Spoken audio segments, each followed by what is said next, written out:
Go. Alright, this is Audubon Park. My wife will scroll over here. That is Magazine Avenue, or Magazine Street. This is the opposite end. The street literally dead ends into this park. It is an enormous park. You can scroll all the way around. It's across the road. There's ponds. There's a golf course over there. Over here, there's fountains and just lots and lots of green space, shelters, and band shelters, and there's a zoo. There's a zoo in the Audubon, in the back of it part of it is the Audubon Zoo. Oswald would bring his wife and daughter down here, and they would take them to the zoo, because you know it's probably about a 1.5 mile walk from 4907 Magazine Street to down here. But really why Audubon Park is significant is because this is where he and Judith Very spent most of their time. In the off hours that they had, if they weren't working medical Manhattan and they weren't working their cover jobs, they'd hop on that Magazine Street bus after work and come all the way down here, and usually they'd be on that side, lying in the grass, reading books, poetry, picnicking, things of that nature.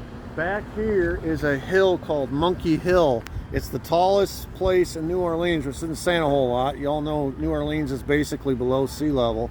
That's the tallest point in the city, and they call it Monkey Hill, and they mow it, and kids come and they roll down it, and they have a big time.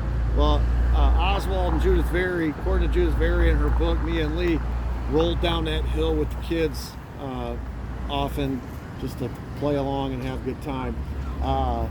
So this is sort of the terminus of Magazine Street on this end. We've already been to the terminus of Magazine Street on that end. Clear down there, miles and miles down into the heart of New Orleans is Riley Coffee. And all of the, it's the Newman Building, Riley Coffee, Canal Street, all of the things that Oswald was involved in down there.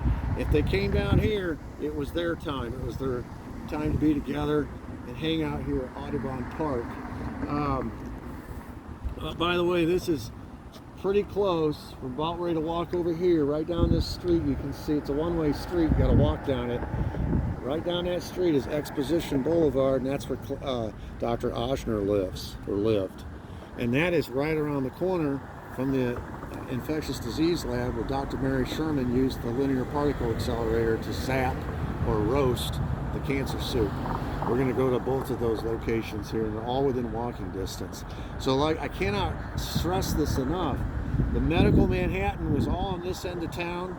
The pro-Castro, anti-Castro activities Oswald was involved in was all down in the heart of the city. And what connected both was this vein we call Magazine Street and the Magazine Street bus that took them back and forth as needed.